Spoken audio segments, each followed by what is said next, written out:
What's going on, everybody? Welcome back to my third episode of Road to Endgame, where I am reviewing every single Marvel Cinematic Universe movie leading up to Avengers Endgame. And today we are talking about Iron Man 2.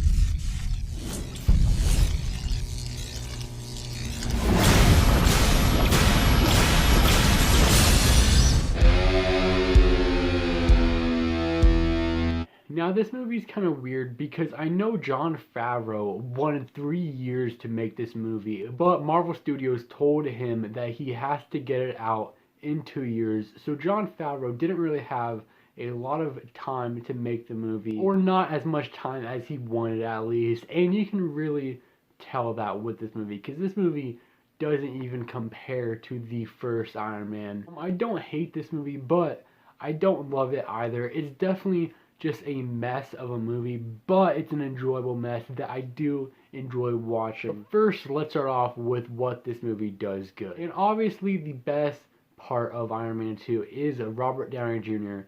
as Iron Man. Kind of like I said with my Iron Man review. I mean, he was just born to play this role. He's just so charismatic as the character, and he's just so enjoyable to watch. And I just love his performance. Now, granted, his performance in the first Iron Man, in my opinion, definitely is better, but his performance in this movie is still a solid performance, and I would have to say the script is just not as good as the first Iron Man, so that's probably why. And also, someone else that I enjoyed in this movie is Sam Rockwell as Justin Hammer. I mean, he was great in this movie. I really enjoyed his character. I just wish that we kind of had more of him in this movie, because this movie just has a bunch of plots to it, and we will talk about that when I talk about the bad. But I just wish that we got more of Sam Rockwell in the movie, because Justin Hammer is just a really charming character, and I thought he was perfect in this movie. And this movie is the introduction of Scarlett Johansson as Black Widow. This is the first ever film that showed her as Black Widow, and man, was she great in this role. I mean, I really couldn't see anyone else playing Black Widow besides her. I mean, she's just amazing as Black Widow. I just really enjoyed her story arc in this movie. I just thought it was fantastic, especially the action scenes with her, especially that one action scene towards the end of the movie with her in that hallway. That action scene was just fantastic, and it was really the first action scene that we have seen with Black Widow, and it blew me away. And that's something else that I really enjoyed about the movie, is the action scenes very well put together, and I just pretty much enjoyed all the action scenes. The first action scene in the movie is with Whiplash, the introduction to the villain in the movie, Whiplash, played by Mickey Rourke, and he attacks Iron Man during the race, and that whole action scene when they first meet is easily one of the best parts of this movie. That entire scene was just so well put together, and I just really enjoy all of the action scenes in this movie. But now that's honestly where we also start to get into the bad as well. I do really enjoy the action scenes in this movie. The problem is there's not much action scenes. This movie barely has any action. There are really 3 main action scenes in the movie. That would obviously be the introduction of Whiplash, and then another action scene when Tony Stark is at his party and Rhodey attacks them because Tony Stark is acting stupid. And then obviously there's the final action scene in the movie, final battle between Whiplash and Tony Stark and War Machine all together, and that's pretty much it. Only 3 like major action scenes. Sure, there's stuff sprinkled in there, but this movie really lacks action. It's just a boring, uninteresting movie, and this movie has insane, just like, it's too big. This movie is too big. It tried to do too much at once.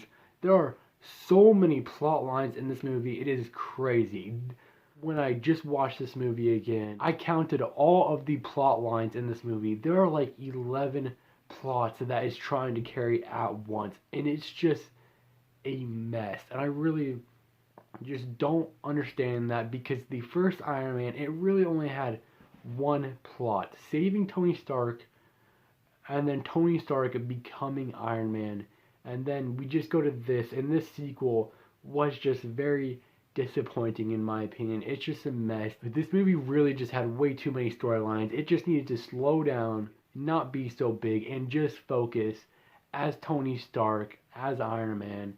But this movie just tried to do too much at once, and I really don't like it for that reason. But how can we talk about this movie without talking about the end credit scene? I mean, the end credit scene is easily one of the best. It was the first introduction that we have had to Thor. All you see is his hammer in the middle of the desert, and my god, did I freak out, because Thor is easily one of my favorite heroes.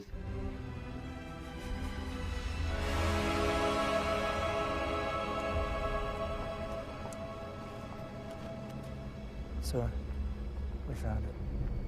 And it's just cool to see his hammer there. And obviously, it's one of the biggest Easter eggs like ever. But at the end of the day, Iron Man 2 is an enjoyable, fun film just because of Robert Downey Jr. as Tony Stark. He's so charismatic as the character, and I just really love watching him act as Tony Stark. But besides a couple good characters in the movie and a couple good action scenes, this movie really lacks everything else. It's just not a good movie. It's a mess. It's just way too many storylines. And that is why I'm going to be giving Iron Man 2 a C-.